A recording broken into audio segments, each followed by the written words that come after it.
Well, hello and welcome to Real Talk, and we have got Dylan Rush on for the first episode. Dylan Rush is a European and world medalist, so we're starting off with a big one, in good company. So yeah, I guess the main thing to start with is like, what got you into karate in the first place? I guess this is a question that I'll probably ask everyone, because everyone's got a different story. Standard question. I don't know what the typical story's like. Mine started from literally I was just always carry on with my dad and dummy fight and all that. He'd say like wrestle about and all that. But I loved like Power Rangers, WWE. Yeah, WWE as well was one of the ones you know. Like WWE actually was like later in life. Oh, really? But it was Power Rangers from the kind of the start. And, I just liked the whole the fighting aspect of it. Not that I was like a toe rag and I wanted to fight people, but like just thought the moves and all that was like cool and stuff like that. So that's how I was like, oh, that'd be cool. And then my dad, he got a newspaper. I can't remember. It might have been the Paisley Daily Express or something like that. And obviously the club Shittlekai was on an advert in the paper. I think it was a picture of Terry doing a punch. Great marketing. So I remember those type of photos. So like my dad was like, you want to try that? And that was just kind of like... It was like just a random thing that you came just a random across. thing, So it was like one of those things that like, if it never happened, I might not have did karate or something. But that's crazy. And I was like, right, I'll go for it, try it out, sort of thing. I was just young, so I wasn't much thought into it. I was just like, do you want to try that? And I just and it just kind of spiralled from there. It just spiralled from there. And what age was that you started? I was 6. Yeah, I was in primary 2, I remember. 6. Yeah, so it's come up for 17 years this year. Yeah, a long time. Yeah. Oh my god. 17 years. It's like mine's is like 21 years this year. It's a long time. I suppose it shows dedication as well. Like, I haven't been competing for 17 years, mind you, but but you're still taking dedication to like stick in it. I would say it must have been about, I think I must have had done about 2 to 3 years of just normal going to class, doing like the traditional karate side of it, obviously with a bit of like competition side of it as well, but a lot of it was more traditional side of it, and it wasn't until like 3 years in. Like I did the odd like club competition as well. Yeah. But it wasn't until 3 years in. It wasn't until 3 years in when I was like, I did more competitions and was like, it was good doing things like Wishaw Grand Prix. Oh, like, back in the day. The old classic competitions. And, like there's just other regional ones like up at Grangemouth. I remember those trips. Yeah. Was it in East Bank? No, East Lothian or something. It must have been. Yeah, something like that. That was actually was one that you won. That was my my very first ever first place, and I came first in fighting. Yeah. Still got the trophy. I don't think we were like close pals at that point. Like right, we're all obviously in the same club and all that. But I knew like, that's Jordan. He won and all that, because I remember that competition. Like they were my first kind of couple, and I wasn't doing too well, and I was like, I don't know if this is for me and stuff like that. But did you ever get in the other state competitions? Did I ever? Like as a kid? As a kid, I got really nervous and stuff like that. Because like, see when like we were driving through Medalist and all that, I wasn't. I wouldn't say I was nervous in the sense of, oh my god, I don't want to do this. I think I was more nervous of, I want to do well. Like I would always end up not eating. I'd end up being sick. And I remember driving through Edinburgh one time and I was sick out the window just at the thought of going to compete. Like, I know the feeling of being nervous and feeling sick. Like, there was times where like I've been on the mat and I've been so nervous that like I didn't eat much in the morning, but I felt sick. And there was times I was going, I was broken, but there was nothing coming up. So I was just making all these weird, and I still got a gum shield in, so I had to take. That was the worst. Like when, I never was actually like, sick, but it was just like I was. I think like the start though, the nervousness was because I didn't know what to expect. Like I did it at the club and stuff, but like obviously when you train, Kimite or kata at the club. It's a lot different, like, because if you're training at the club for kata, for example, you're not going to, you don't train the aspect of those people that you don't know, or the walk on, and exactly, or like when to go on, things when to go on with the referees. Like that's the thing that's always got me, like, going to all these competitions, like, I physically couldn't walk normal. Like, I don't know why, like, you either walk robotic or you just forget your natural instincts of how to walk, how to do it. Yeah. I know. And then like community as well, it's like, obviously like, it was kind of a different level of competition, so it was like, obviously, you know what the Wishaw Grand Prix was like, it was just like all your opponents, they're all just sitting around the mat, and you're kind of like, there was like, what colour am I and all that, because like, you just, when you went to training, you just put a pair of gloves on and a pair of protections on, and then that was you, like you just went and you picked a partner, and you just kind of did what you were taught. But like the competition, there's so much difference to it. There's a crowd of people, like there's people's parents shouting on their kids and all that, and their kid could be against you, and then you're like, and you're kind of like just kind of caught like a deer in the headlights, like what's all this? It's all kind of overwhelming, and then like, you need to listen to a referee. I was like, what's this guy in a suit doing, telling me what to do? Especially as a kid, you're like, I don't want to get told what to do in that environment. But and he's saying like Yami and all this Japanese terminology, and I'm just like, don't get me wrong, I've been taught it at the club, but like I just you're kind of just thrown in unexpected. And like Wishaws as well, like they used to be like the big competitions in Scotland. Like we used to be like 30, 40 plus an hour category. Like you would have a lot of rounds. There was a lot, like from at a young age, just the way it was, and then obviously the older you get, it kind of fizzles out. Kind of more serious karate but it was other people's different lives. They've got jobs, they move away to live or to study.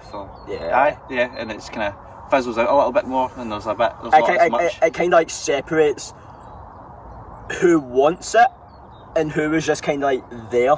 Almost like, I wouldn't say they were forced into being there, but it was, they were just doing it almost. Whereas I think what separates like people like us, like we were always dedicated from like the start. Like it was always like a process. Like it's like we were always taught like it's a process. It's not like results driven. Like you always focus on each competition. And when it's a process, when you put it's a process, not results driven, then you're like, it really is, because I know that we've like both been there, like where results haven't went our way or competitions, and it really is demoralising. Like we've got a coaches said, they'll say like, for obviously when we're preparing for like a big competition, so it could be like a British Championships, it could be like an Open or whatever in Germany or somewhere, or it could even be like a European Worlds like we've been training for before previously in K1s and stuff, and it's like, well, these results at these kind of competitions, they don't matter, but in my head I'm like, but if I just get a gold medal, that'll make me feel a lot better. Like it's trying to take the positives from a situation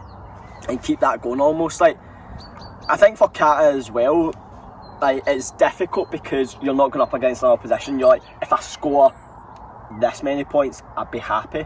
Whereas kata, it's like a win-lose almost. Like obviously you know where you went wrong and all that, but it's kind of like you need to be more harsher on yourself, because you don't have like an opponent as such influencing you. Whereas like you could just come up against like a great opponent on that day, but on the flip side, you could come up against a great opponent that day, and it could just be your day, and you could just take it out, no matter who's standing in your way. I feel like that's like the difficult difference. Like there's kind of more bias in kata, whereas say like you go up against Japan, Turkey, Spain, the likelihood of you coming out on top is very slim. Don't get me wrong, like you're going in there, you're always wanting to win, whereas like regardless kata or fighting, but like kata it's a bit more, because it's literally down to a referee's perspective of what they've seen of you. Like that was the thing like that I've always, I think with like the difference between that and community kata is that there's set directions where you have to go, because it's a routine you're following literally, but with community you can change the judges and the referee's perspective. So if you're at a position where you're kind of not the kind of favoured getting the points, and you kind of know that, and then you can kind of almost swing it in your favour. Like there's ways you can change your position. You can put pressure on or move away to kind of create a distance where the referees can see, or change it from that corner to the other side, and you can try and be in the middle. You can kind of change the perspective a little bit. But whereas kata, you have to, if you're doing like a kata, like backside eye or something, you're going straight, you're going back, you're just that's it, you can't just go from right, I'm going to start going straight and I'll do the last bit there. You can't change it. You have to follow that routine. So that's probably the difficult part for the kata side of it. Did you always enjoy both? I did enjoy both. Did you always know that fighting, that was kind of the route? I always knew that fighting was the route I wanted to go down, because I was excited for the training aspect of it. It got me nervous as well. Like, if I was fighting someone and it was like a sparring thing, like, don't get me wrong, it's a teammate and all that, and at the end of the day, if they score on me, it's good for them, and it's not like a big deal because it's not a competition. But I didn't want that. I wanted to just like not get scored on. I wanted to do everything I threw. I wanted to score. So yeah, but for like I like both, doing both kata and community, but I think I liked winning at kata, and I liked the competition bit where you can win and you can get something from it. But for kata, for me, I just, the training was just a bit. It felt mundane for me. Yeah, I completely get that, because obviously when you find the katas that you're good at, say you've got 5 katas, you actually just train them religiously. And I'm a very routine orientated person, so like I enjoy that. But obviously, when you go months on end, like it does get very tedious. Don't get me wrong, I still love it, and I to this day, I'm happy training that way. Yeah. But I get what you mean in that aspect. I think for me, like, obviously, kata was kind of chosen for me because I was doing both at the time, and then obviously back when the nationals were a thing, like I won the kata at the nationals, and that was good day. That was like automatic selection on the team, so that was kind of like my route, kind of decided almost. I think what I missed the most about it was just, you were kind of like, oh, you've won this. That's so you can go here and represent Scotland. So that's what you need to do. And that's you need to train. And I'm like, okay, yeah. I think I missed the fighting aspect in terms like the celebrations, and like you can kind of just be more outgoing. Kata, be a bit more yourself. Yeah, kata, you almost kind of present yourself in a certain way, and like. See, like when you score a point, you can celebrate, like no matter what. And like it's just such an adrenaline rush when you like win 8-0 or something like that. Whereas kata, when the flags go up or when the points go up, you kind of just need to bow, and that's your sort of thing. Like you can't really get just be graceful. All the way through. I think that's what I'm envious about seeing yous compete. But it's the freedom to celebrate a bit. Even at that though, I think some referees are like, they're kind of like, well, shouldn't be doing that and stuff like that. But it's competition, isn't it? You show emotion, but you still be respectful about it. Like, not as I feel like you're going up to their face and going screaming in it, but it's just. Well, some people do. Some people do. But do you remember your first competition? Do I remember my first competition? Are we talking about my first competition where? Just say it wasn't like an association competition. I remember my first association, like my first ever competition. Literally your first, because I still remember my first ever competition, first ever association. Put out the first round and everything, like kata and community and. See, literally, my first was in fighting. My first ever medal was in fighting. I feel like maybe that was the route I should have went in. But we've been successful in both. I think I did about took like 3 association competitions, and I was just like, that was 2 or 3, right? And I remember going up to my mum, because at the time my dad was working a lot, so it was my mum that would take me, and we'd get the bus. We need to get me 2 buses to run through and all that to go to training. But that's dedication. I wanted to go, and my mum was like, right, and I was up early to go train and stuff like that. But I remember it was a competition, so it was like a Sunday, and it was at Renfrew High. Oh, good old Renfrew High. Studio, right? So can you imagine the competition there nowadays? It's like, what? That's what it was. Those mats out and all that. I feel like that's what happens when you go from like a 10-15,000 seater venue and then look back where you started. Think back where you started. It's quite funny. That's where I started. It was a wee dance studio in a high school, but humble beginnings. We'll put it as that. I remember coming off like the 3rd competition. That was the 3rd time lucky. And no rewards for it, no medals or that. It was the wee participation medals, but even I knew at the time, I was like, if this person beside me's got the same medal as me, then it's not.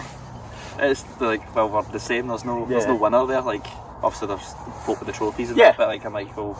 Would you say that? I knew it was participation. So would you say that drove you to like better yourself each time? You're like, I want that trophy. I want that. What would I say? It drove me probably subconsciously, but it wasn't like in my head. I want this. I was just. Every time I went there and I didn't get something, I'd be disappointed. So did that affect you? Like mentally, like obviously as a kid, I can't really remember if it did. I'm going to say it did, because obviously there was one point where it was the third, as I said, it was the third competition, third time trying at the association competitions, and no medals at Kata or community. And I remember coming up to my mum, giving her my bag, still in my wee suit, my dinky mitts on, stuff like that, and I was like, I'm not good at karate anymore, and I was like crying. Wow. My mum was like, don't you dare say that, like, being encouraging and all that, and like, no, don't you dare. And I think it was my confidence with fighting, believe it or not, it was kind of shaking a little bit, like, as I just got beat, and I just was like, hey, that's it, I was like thrown in the towel at that point. And then the following association competition, I was like, right, I think I'm just going to do kata to my mum and dad. And they're like, right, okay. I was still competing, I was still going to karate, so it wasn't like, don't get me wrong, they didn't want to see me quit, but I was still doing karate, so like, right, okay. They were kind of putting me hints in, are you sure you don't want to do the fighting? I'm like, no, I'll just do the kata. And I remember... were you still passionate about fighting then? Or would you say that was... I was still a young age, so I wasn't serious. Yeah, like obviously it didn't affect you because where you got to now. And I just remember, sorry if I'm going on for a bit, but like I remember like, I think Terry came up and asked my mum, oh, is it still under the competition and stuff like that? And like, yeah, he's just doing kata. And I'm like, just kata? And see, this was back in the days when I wouldn't say we were made to do both, but as a club we were always good at both. I wasn't made to do it. Mum and Dad explained, like, he's not really feeling the best. I just mean that as a club in training, like we'd always do both. Aye, definitely. We'd always train both. It was karate, isn't it? Like they fall under the same branch, so it was you do every aspect. Which is why we are both such a successful club at both, because we've got good basics, and I can still take you out fighting. You can. I don't think so. We'll put that in a test one day. Getting brave in front of the camera. Maybe we'll make another video out of this. Challenge it. Mix and match. We'll do role reversal. He teaches me fight for a day. I'll teach I'll fight you in a community match, and then we'll do a kata match together. Sorted. Put it online and see how everyone puts. There we go. That's the new Eddie Hall Thor fight. We'll be the undercard on that. Community man does kata man does community. We'll see how funny that is. But and Terry was like, why is that? And he's like, no. He's like, you've came on a long way in your karate at a young age and all that. You're showing great improvement. He was saying this to my mum, obviously, about me. And then my mum and dad had a chat with me. I think Terry did as well, from what I can remember anyway. And probably at different, like privately at different times. But I ended up doing the fighting. I don't know if I medalled or that, but at that point I kind of got from that point I kind of got my confidence up to maybe I can do it and stuff like that. And that was at a club competition. That was at a club competition. See, that was where the switch happened for me. Right, I went through processes of come second, come third. And then like literally one club competition, I came first. And it was like a snowball effect almost, like my confidence grew. I started like winning at Wishaw, then winning at the Scottish, then winning at the British. It's like that snowball effect where you think it's just a club competition, but the confidence it gives you from that, it just propels you onto the next stage, then the next one, and all that, which is, I guess, like grassroots, like it is so important. Like I think nowadays, like, because like back then though, like the grassroots competition, obviously I don't really know what it's like now. We haven't had a grassroots competition in a while, obviously with the kind of COVID situation and stuff like that. But I remember like it used to be so difficult for me to try and get a medal, especially in kata, because I had like the likes of yourself. But I always don't know if I was actually against you, but you were always kind of, because you were 2 years older than me, you were always kind of against like older people. But I still had people who I grew up with, like. Well, that's the thing. Looking back at the club, it was always hard for me to medal. Like. So I'm like, no wonder I never medalled, because I had lots of good people. Yeah, exactly. But I feel like that's. Now you remember obviously like the black belt grading, like the 7 of us. It's never going to happen again. The 7 black belts at one grading, and we're basically trendsetters for the club. but yeah, like look at the people at that grading. Like I feel like over the years that's what we've just done. We've just pushed each other to like new levels every single time, and that's, as you say, like back then we weren't that close, but like as you grow older you get closer and you just want each other to do well, and you just find ways to push each other as well, which is I feel like why we've had so much success, because A, we were dedicated and we wanted it, but B, we always had each other around pushing each other. Exactly. And like, we all wanted the same outcome, which was to be as successful as we possibly could. Exactly. And I feel like we have done that in the sport. Which, it's like, looking back on, it's like people can only imagine. Like, people would take like a handful of the success that we've had over the years, because like we've represented our country, we've travelled the world, like world, European medals. Like looking back now, it's not until you sit back and you realise how much you have actually achieved. Yeah. Which I know. I think that's the kind of the benefits thing. of this, the kind of restrictions when you can't do karate the way you want to. It's not ideal for our country. We can't do what other countries are doing just now. We don't have that those facilities to get the testing and just go in and train. Like, we can't do that. We are just literally doing the bare basics. Which is what I feel like we have always done. I wouldn't say we've always done that, but as the grassroots, we've always focused on the basics. Yeah. Like, the basics is you need to have them before you can, like, you can walk before you can run almost. And I feel like that's what we've always done so well as a club. Like, we've always been able to build, because like the thing, like, we'd always do Basside Icy and Sheen competitions, like, to start off with. Like, it wasn't until in Inverclyde that we done haiku and Gojishio. Yeah. Like, Easter camps and all that. Back in the day. Week-long Easter camp for Easter holidays. A week of doing karate was brilliant. It was a great holiday.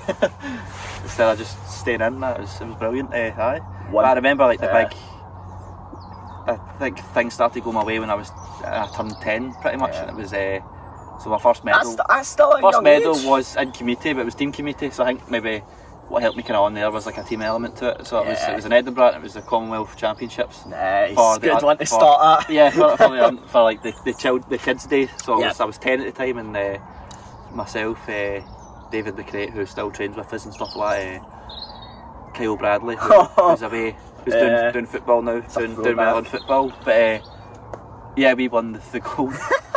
Remember, that's crazy to think back nuts. on. It was nuts. I never, like, at the time I was like, oh, I won a gold medal. I was happy that it was a gold medal, but never registered how big the competition was. I just that's the thing back then. You never think that. But when you look back, it was like it was a Commonwealth. So there was Canada, there was South Africa, there was Australia. These countries were there, so it was a big international tournament. But at that point, I just turned up and just was like, you just done your thing.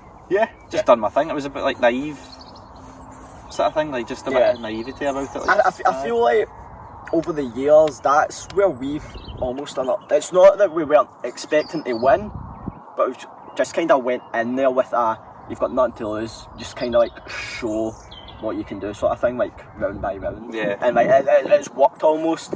It's like you don't go in and be like, right, I need to get to the gold medal, this is how I need to do, and like you almost overthink, whereas when we do our best, it's literally when you don't think, almost you kind of just go into autopilot, which is probably, I guess that's probably down to just all the years of training. It's kind of like, there's a lot, it's different, like maybe like that kind of pressure's kind of off you a bit, like you don't have to think much, like when you when you move up a category.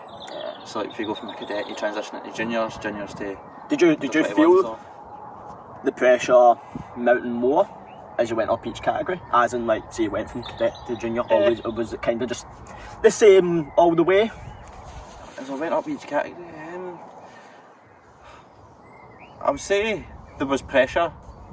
Like it never mounted? Environmental pressure with just where the competition was and stuff like that, and obviously as you get up more, the opponents are some that are older than you that are about to move out that category, but they're just kind of at the tail end of it, so they're a bit or when you go up against physiologically they're just a bit more built differently. Because obviously like people do just they grow at different rates. Grow. So, there was a thing that this is not like, it's not the same as it was before, which I never expected it to be, but you just kind of, like, in your head you know it's going to be different, but when you're in amongst it and it's different, you're like, oh, this is the way, this is how it's going to be different, like that. But I remember, like, just when you're talking about like taking the reins off and there's no pressure, I remember like just I always felt that way if I fought up. So like, it was a day maybe I was junior and then I fought like under 21s or whatever. Like, a good example would have been like the Scottish Championships.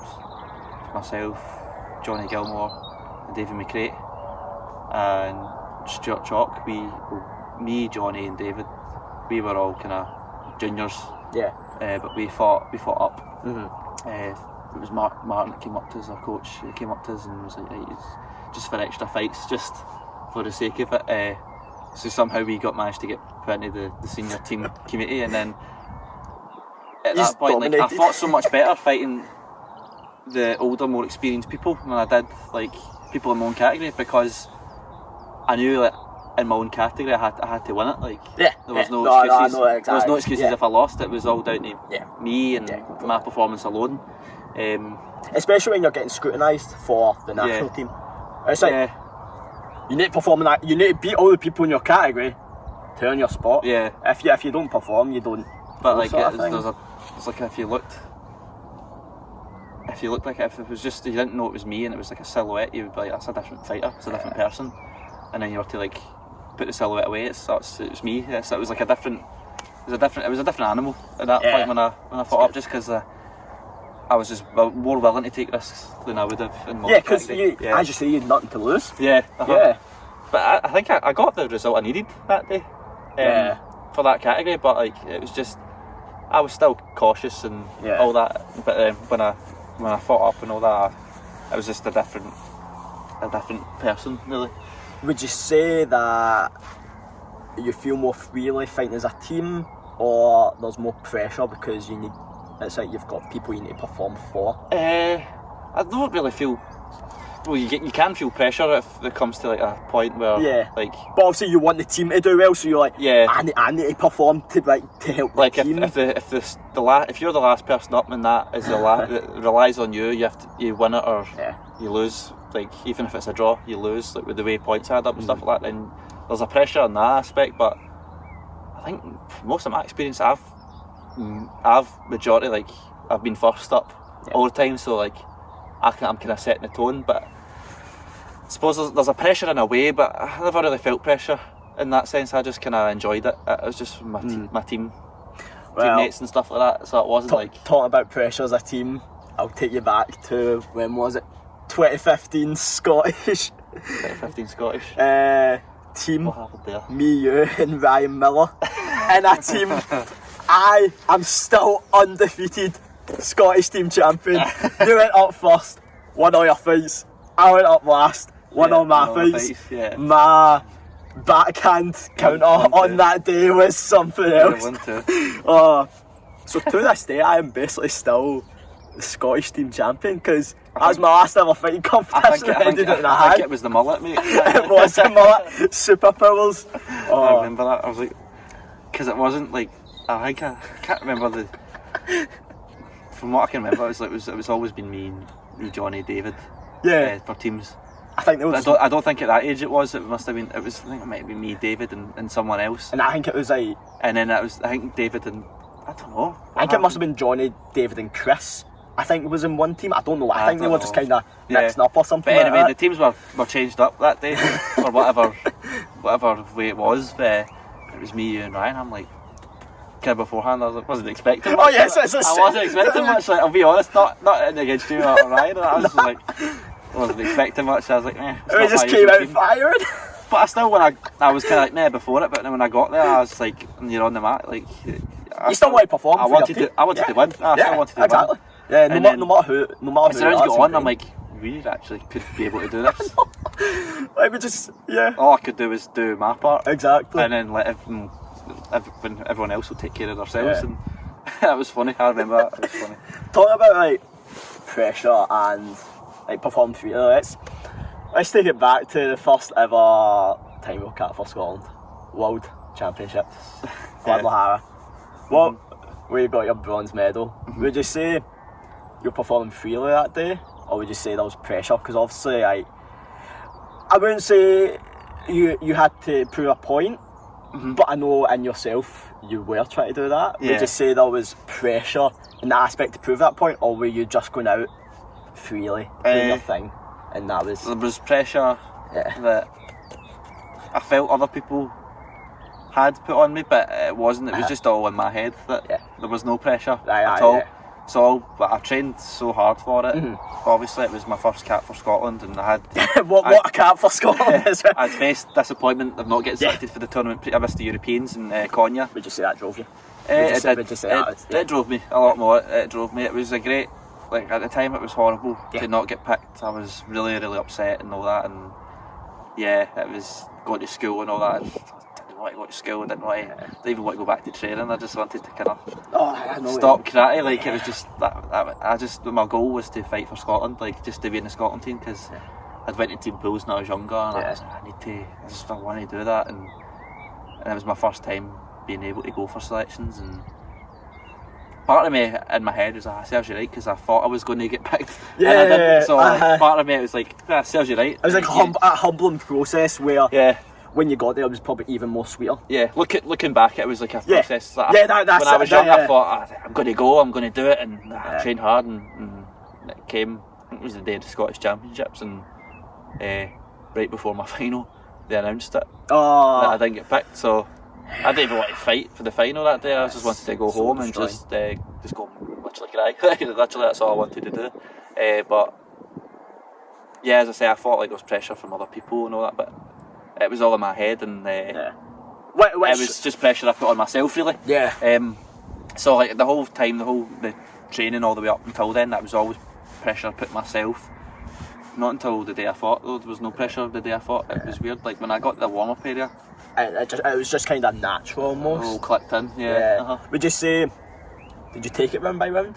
Or did you? Were See, you like? It was like blurred. It was just like a whole. It was just a whole process that I was like.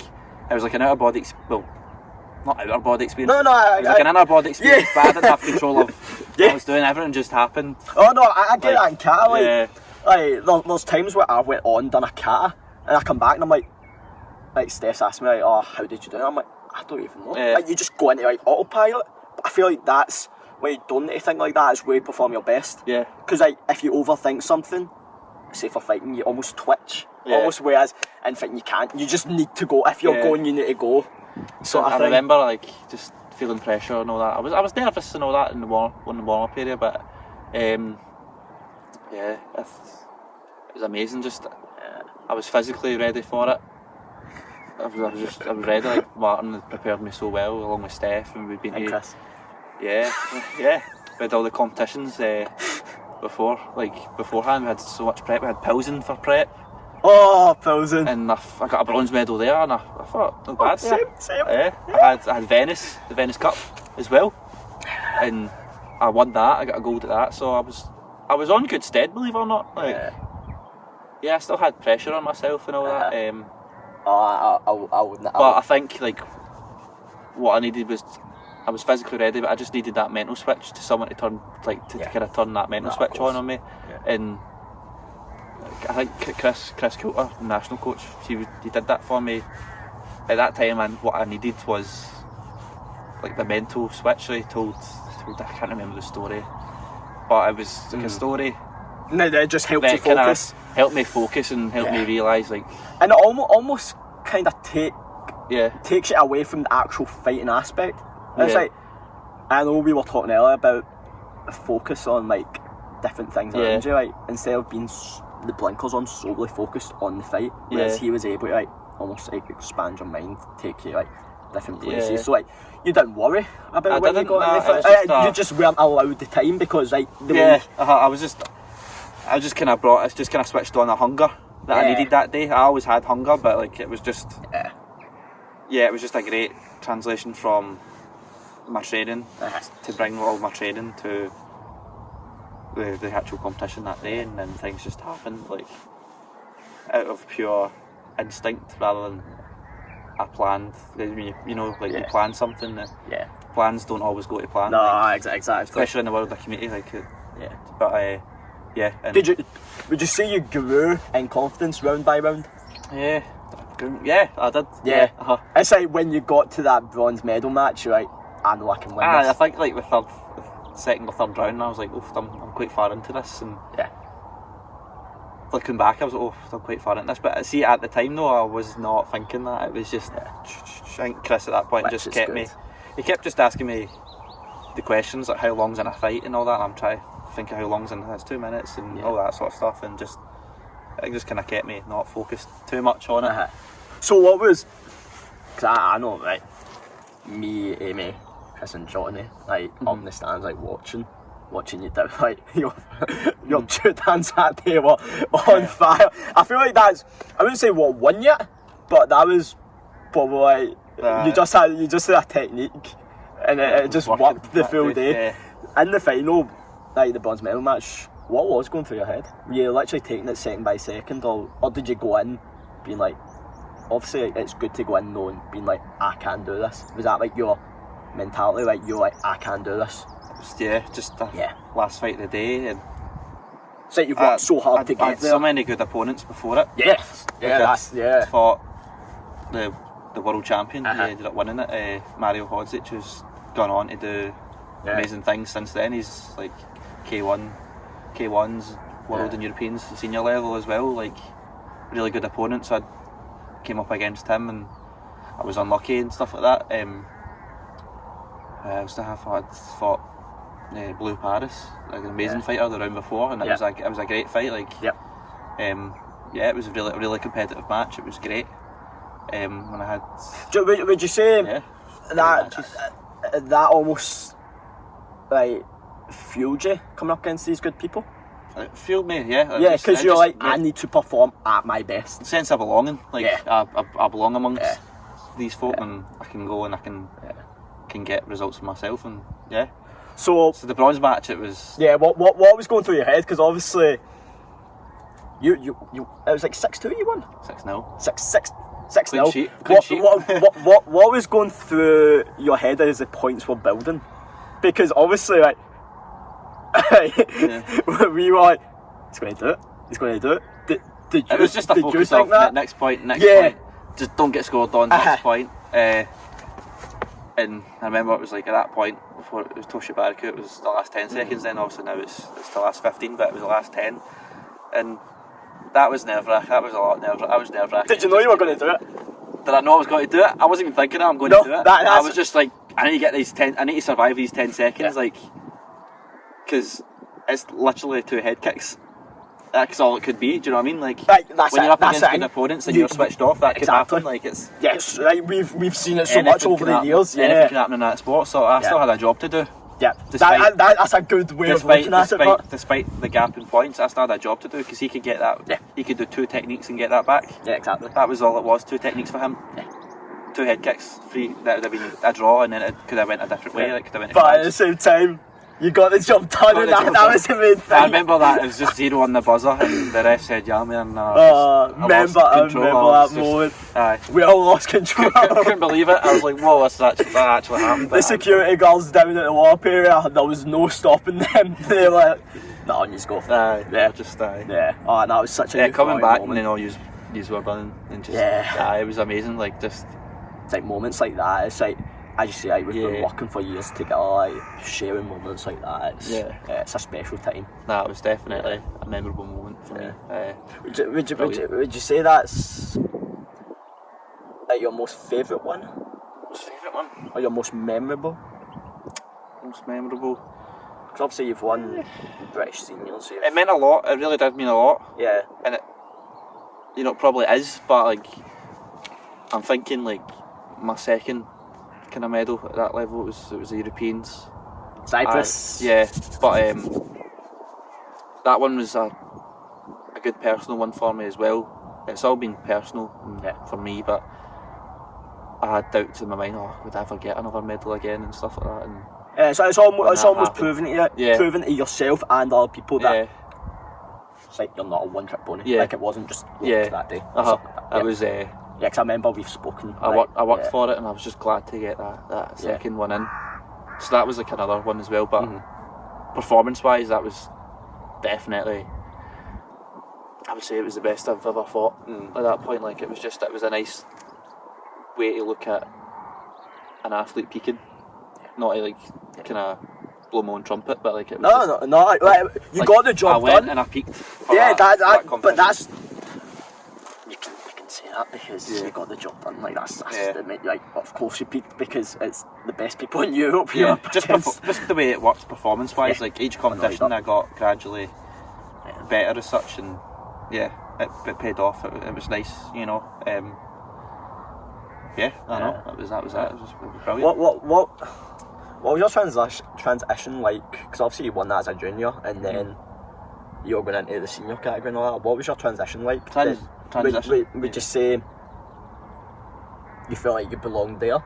Like obviously you said, like at the World Championships, you felt like you belonged in that. Yeah, amongst them. Yeah. Would you say you were ready? Because obviously like that's a big difference. Yeah. From like a junior straight into like senior category. Obviously you've built it along so many years. And obviously you've grown up. These people were your idols. I know my first World Championship, I wouldn't say I was standing in awe. I was there to get a job done. Like I was standing next to Quintero in the line out. I was like in the same half as like Diaz and all that. So like it's like you watch these people for years. You watch them on heroes. YouTube. Like I feel as though I belonged there. Don't get me wrong, but like, obviously people have different views. I felt like I belonged there. I mean, I'd proven that I can kind of go toe to toe with people at a junior level. So again, it was maybe just trying to prove to myself again at a senior level.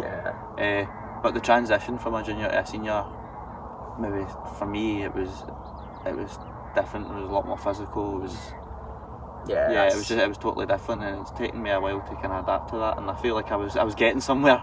I got 9th at the senior Europeans and stuff like that, and you know, I feel like I was getting somewhere. Albeit it wasn't a medal, but I was on the ranking. I was climbing. There was progression I was seeing. Yeah, which is what we aim for. And it's kind of stopped now with COVID and that. So just hoping when it all goes back up, I can get back to where I was, sort of thing. So, that's why I just want the dojos to open back up and just get back in and just train. I know I won't be back to where I was right away, but as we say, it is always a process. Yeah, so it's kind of halted it a bit, it's been definitely one of the most challenging things in my competition career. What's like your goals for the senior category? So obviously you've done it as a junior. Would you say just carry on that progression? Because you could walk away from the sport right now, a world and European medal, like most people would be ecstatic at that. Yeah. But I know what we like we always want more, So what's like your goals then? Goals? Yeah. My main goal is to be world champion, I want to be world champion. I've got so many goals, It's like I'm putting you on the spot here. So many goals, like right now, the short term is like, well, it could end up being a long term, but I just want to get back and just want to be back in the dojo again. That's just a goal, just what I want to do, back in the dojo, training with the team. Would you say you found almost a new love for the sport? Because I know for me, the training itself, I was kind of getting to a stage where it was difficult, and I wouldn't say I fell out of love with the sport, but I feel like this, being away from it for so long, I've almost fallen back in love with that. I'm like, I want to be back at these competitions. I want to be doing this. It is what I love. I think you just realise, you find your love for it again. But that was our life. So obviously we love our life. Like I love what I did, and I'm still doing it. Obviously, it's just on a bit of a hold at the moment. But that's what we love doing, like travelling and we're there to compete. So we love competing. But the travelling aspect were the bonuses that we kind of learned to love. Yeah, I feel like it wasn't until Chile in 2018 that we really homed in on that, because obviously we've went I think it was about 20 hours of flights, because we went from Glasgow to New York to Texas, Texas to Chile, and there's 20 hours worth of flights, and we're I don't want to just go here, and that's it. Yeah. So we want to obviously explore. We went to play, they were all airports, but I think it was right before the pandemic hit. It was January, Series A, Chile again, but we had a day in Barcelona before it, and just went walking in Barcelona. Hadn't been to Barcelona since I was about I'd never been before, like a child, just going on holiday with mum and dad and that. Yeah. So, aye. I feel like I was in Croatia. It was probably like just everything we done. Like it's such a great trip. Like we done well as a competition. It was almost like a holiday afterwards because you're like at the beach. We were on segways. It was just. Yeah. Segways are fun. Yeah. I remember you shouting. I was like just looking about. I don't know if I was on my phone or whatever. Anyway, I just remember you were behind me and you just went, stairs! I'm like, what? And I just these big stairs and I went, oh, slopping a swerve down the ramp. You nearly crashed into the sea because you swerved. If you never swerved, you would have just went straight. I just remember going, stairs! And I went, oh god. Quickest reactions ever. Yeah. And then there was your crash, but we'll not go into that story, will we? We'll save that for another. Basically, long story short, the granny took herself out. We'll leave it at that. It was all her. She ran into the Segway. She did. She was weaving. I kept straight. But yeah, let's wrap up with some quick fire 60-second questions. Fire, right? Yeah, right. So start off a good one. Favourite cat? Favourite cat? Off the cuff, straight away. Chanyara. Chanyara, nice. Yeah. Favourite competition? Favourite competition? Guadalajara World Championships. Go for that. Most memorable competition? Most memorable competition? Guadalajara World Championships. I feel like there's a pattern here. Favourite country travelled to? Favourite country travelled to? Chile. I like Chile. Yeah, Chile. Just South America, I've never been. So. Yeah. It's one of those places where you feel like you'd never go.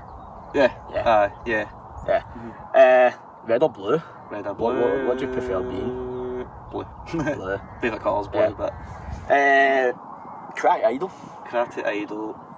Rafael Agiev. I've got so many, but Rafael Agiev for me is the kind of...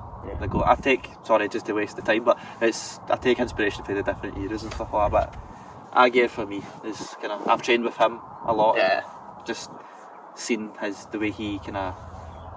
You can tell just with the way he is as a person, it translates so well into his karate, and the way he goes about getting things done. That's just he's the GOAT in a way. He's the modern day GOAT. Yeah. And you've got other people like Wayne Otto, who's a GOAT in his own right with the amount of world titles he's got and stuff like that. But the modern day GOAT of me growing up is Agiev. Yeah, so we'll go for that. Favourite technique? Favourite technique? Yakizuki. Yeah. Classic. Not the classic body punch, I like to go over the top of it. Changing it up. Yeah. Biggest opponent? As in like what opponent is probably like the best person you've come up against? I've come up against so many. Good ones. Probably go for a recent one.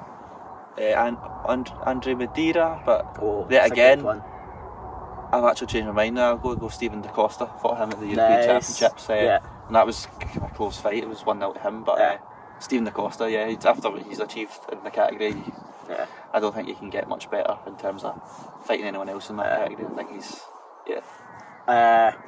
finish it on this one. What is an inspirational message or something you'd pass on to either past Dylan Rush or like future generations that are coming up? Like, what's one thing that you'll like do this in your karate, or like do this back then and like it'll put you in good stead? Like, what's communicate more with your teammates and your coach. Just communicate. Talk about feelings and just any bits of nervousness and stuff. Just talk about that with your teammates and your coach, because your teammates are going through the same stuff you're going through, competing and stuff like that. So just communicate more is the main thing. If I was to tell my younger self that, I would to communicate more. And it's going to help in both aspects, because if you communicate with what you're feeling to your coach in turn is going to help you. It's just going to build a great athlete in the long run. That's probably the key thing out of it all. The physical stuff takes care of itself, but just the talking part. That's what I'd go for. Perfect.